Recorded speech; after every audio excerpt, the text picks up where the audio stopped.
News Madhya Pradesh. Ratlam जिले में soybean की बुआई के बाद मानसून की बेरुखी से परेशान ग्रामीणों ने अब टोटकों का सहारा लेना शुरू कर दिया है। रतलाम के धराड़ गांव में बारिश के लिए ग्रामीणों ने आज गांव के मुखिया को गधे पर बैठाकर घुमाया है। ग्रामीण क्षेत्रों में मान्यता है कि बारिश नहीं होने पर इंद्रदेव को प्रसन्न करने के लिए गांव के मुखिया द्वारा गधे की सवारी कर देवी देवताओं का पूजन करने से अच्छी बारिश होती है। रतलाम जिले में मानसून की शुरुआत के बाद किसानों ने सोयाबीन की बुआई कर दी थी, लेकिन बीते 10 दिनों से बारिश नहीं होने की वजह से अब किसानों की फसलें मुरझाने लगी हैं, जिसके लिए किसान अब तरह तरह के टोटके कर रूठे इंद्रदेव को मनाने में लग गए हैं। रतलाम के धराड़ गांव में लोगों ने भी आज अजीबोगरीब टोटके से इंद्रदेव को प्रसन्न करने का प्रयास किया है। यहाँ गांव के उप सरपंच मनोज राठौड़ को गधे की सवारी करवाई गई। यह सवारी ढोल धमाकों के साथ निकली। इसके बाद गांव के लोगों ने देवी देवताओं की पूजा अर्चना कर अच्छी बारिश की प्रार्थना की है। यह सवारी पूरे गांव में घूमकर गांव के शमशान पहुंची, जहां एक प्रतीकात्मक टापरी बनाई गई। इस टापरी के चारों ओर फिर गधे पर उप सरपंच को बैठाकर घुमाया गया। गधे की सवारी की शोभा यात्रा निकालने वाले ग्रामीणों ने बताया कि पुराने दौर में बारिश नहीं होने पर रूठे इंद्रदेव को मनाने के लिए गांव के राजा गधे पर बैठकर सवारी करते थे और देवी देवताओं की पूजा कर बारिश के लिए प्रार्थना करते थे। वर्तमान के दौर में गांव के सरपंच और उप सरपंच ही गांव के मुखिया होते हैं, इसीलिए इंद्रदेव को मनाने के लिए गधे की सवारी निकाली जा रही है। गांव वालों की आस्था है कि इस तरह का टोटका करने से रूठे इंद्रदेव अच्छी बरसात करेंगे।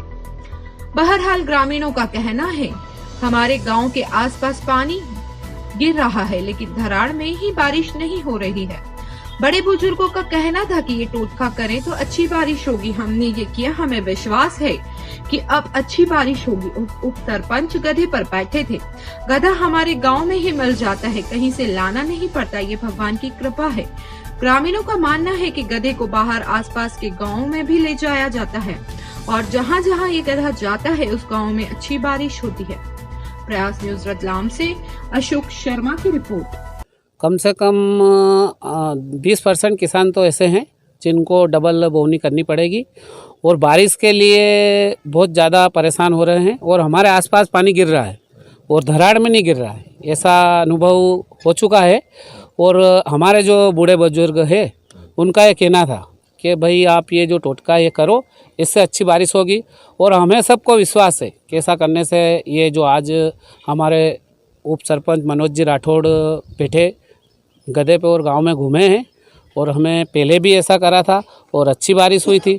और इसी कामना के साथ हमने वो उत्साह के साथ आज भी ऐसा किया है। जो इंद्रदेव पसंद होंगे, हमें ऐसा विश्वास है। और ऐसा गधा कहाँ से लेके आते हैं, कौन व्यवस्था करता है पूरा आयोजन? ये तो भगवान की कृपा है कि हमारे गांव में है व्यवस्था। और पूर्व जैसे यहाँ से हमारे यहाँ से और भी कहाँ इनके बहुत बढ़िया ये चलती है। अभी तो जाते हैं दूसरी जगह भी, पर वो हमारे गांव में ऐसा है कि आज तक परंपरा में हमारे यहाँ गधा मिल जाता है। बाकी गांव के गाड़ी लेके आते हैं और इनको ले जाते हैं, बाहर गाँव भी जाता है अभी हाँ। और जहाँ गए वहाँ काम भी हुआ है सर, पानी भी गिरा है, सबको विश्वास है और होता है ऐसा। अच्छी बारिश की कामना के लिए, इंद्रदेव को प्रसन्न करने के लिए और गांव के हित के लिए आज गधे पे बैठे हैं। गांव के मुखिया होने के नाते यह पूर्वगत परंपरा है। इसके लिए अच्छे बारिश के आह्वान के लिए, इंद्रदेव को प्रसन्न करने के लिए आज गधे पे बैठे हैं, जिससे अच्छी बारिश हो और हमारे किसानों को अच्छा फ़ायदा मिले। और फसलें बिगड़ रही है और नुकसान हो रहा है किसानों को। इसके लिए अच्छी बारिश की कामना के लिए, इंद्रदेव को प्रसन्न करने के लिए इस गधे पे मुझे आज बैठना पड़ा है। गांव के माना जाता है कि गधे पर उल्टा बैठने से बारिश अच्छी होती है। हमने पूर्व भी ये किया है, आज से 2 साल पहले अच्छी बारिश हुई है। और ये पूर्व परंपरागत रीति रिवाज है जिसको हम अभी तक चला रहे हैं। फसलें पूरी तरह नष्ट होने आ गई है। काफ़ी समय मतलब लगभग 1 महीना हो गया है बारिश को, अभी तक आई नहीं है बारिश। इसीलिए ये टोटका है जो पुरानी पद्धति के हिसाब से हम कर रहे हैं।